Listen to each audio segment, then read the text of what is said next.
Hey, what's up guys? Hope everything's going well. Today we're going to be going over a couple more chromatic ideas. It's actually more of a pattern that we can move across the fretboard, and we're going to go over 3 different zones. And I'm going to show you how I practice these patterns to this backing track, because I think it's very, very important to, there's a lot of metronome practice going on, but I think practicing this over a track is also very, very important. So I'm going to jam over the track, hear how it sounds a little bit, throw in this pattern, and then we're going to go over it.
You might have noticed it in that solo there. I threw it in quite a bit. The pattern that we're going over today sounds like this. And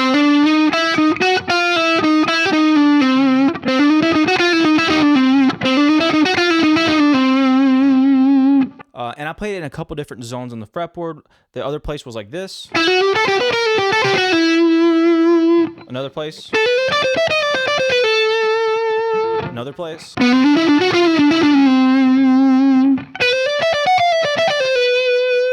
We can take this and you can move it all over the fretboard, or you can use this to, what I was doing in some of those licks there actually, it was starting off with that pattern and then flowing into some other chromatic or just legato kind of ideas. If you would like to support me and this channel, go check out my Patreon. The link is in the description below. Over there you'll find tons of great guitar lessons, all with tab, covering scales, licks, techniques, and much more. You also get early access to videos, and you can sign up for one-on-one lessons with me. Thank you guys so much for the support. Let's get back to the video. So we're just gonna be an A minor for today. This is actually over an A Dorian track, so I guess we're in A Dorian, but I'm not gonna get into the detail of the mode. We're thinking chromatically, but it is kind of a little important to understand the chords a little bit, because we're actually gonna be using this. There's one location in this progression. Now the progression is just A minor 7 or so.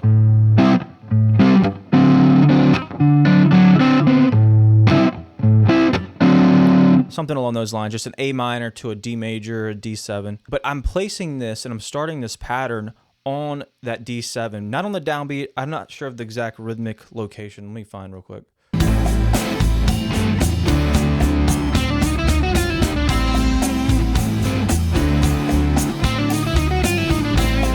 Anyways, that's where it's located. I'm not sure. I usually just kind of fill it out, which is not always the easiest thing to do, but that's just kind of what I do. So I know I'm starting on some kind of upbeat with that run. First little shape that I'm using this, and then I end up moving it across the fretboard in different locations, is just this pattern.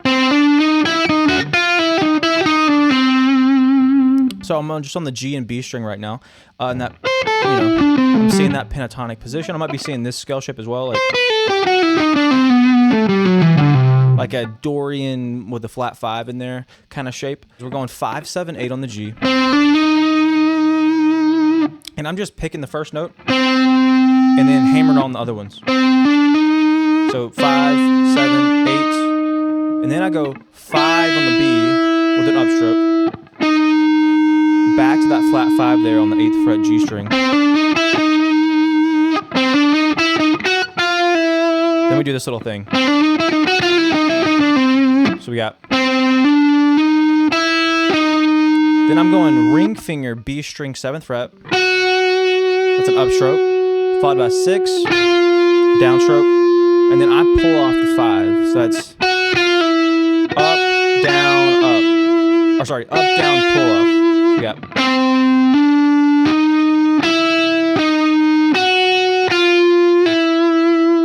Then I do this little back and forth again on the G and B. So that's 8th fret G, 5th fret B. So that's down, up, down, and then I just pull off to 7, pull off to 5.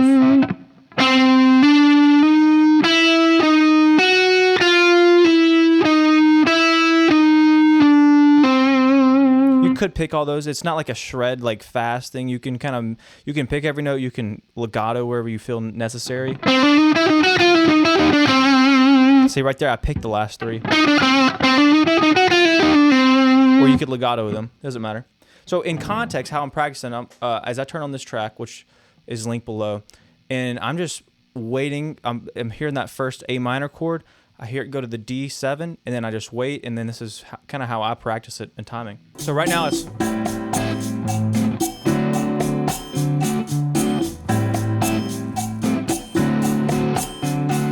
A minor, D7. And it's that D7 we're going to play it, so...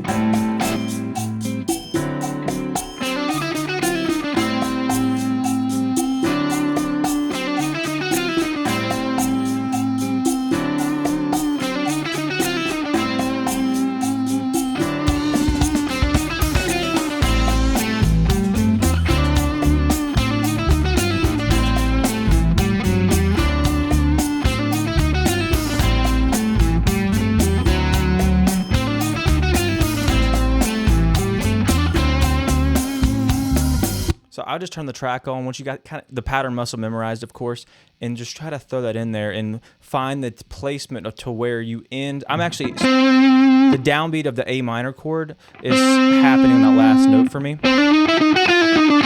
So that note's on the next measure. So now the other way we can play this is literally moving the exact same pattern, everything down one string. So instead of the G and B, we'll be on the B and high E.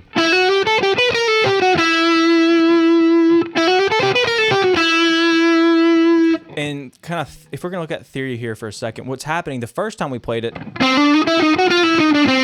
we're ending on the minor third of the A chord there. So it's the minor third chord tone. The next way, when we move it down a string, we're actually ending on the perfect 5th. So they both work. And obviously this is a little bit more jazzy chromatic, so we can kind of do what we want anyways, but this works very theoretically as well. So the same exact everything. So we're going 5, 7, 8, 5, 8, and then 7, 6, 5, the back and forth again, and back down.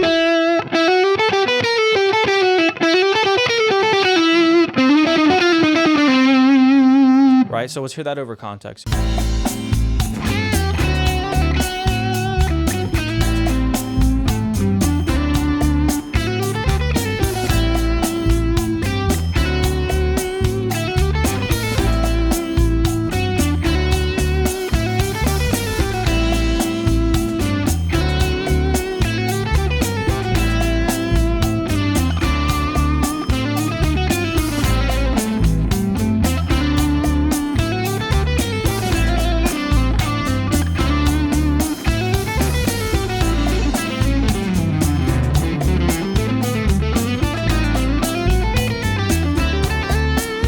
So this is how I'm not going to teach this, but I'm going to demonstrate it for you, how I'll take that, I'll play that, and instead of ending it, I'll continue another run. So something like this.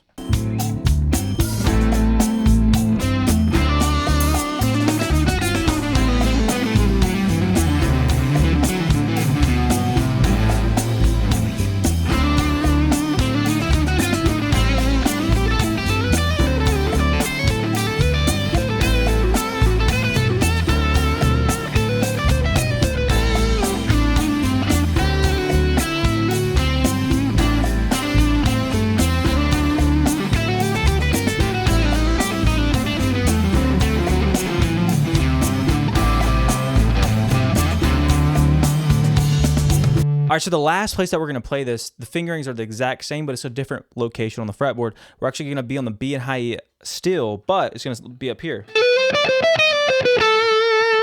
And that's in like the position 3 area of the pentatonic, or you might see this kind of like a...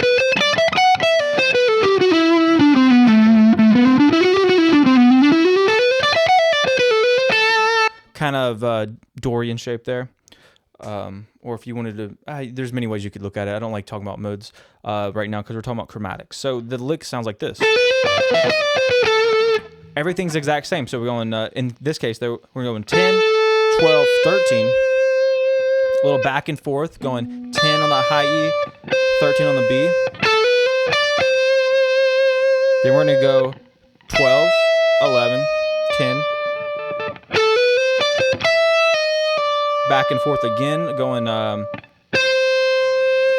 on the B, 10 on the high E, back to 13 on the B. And then just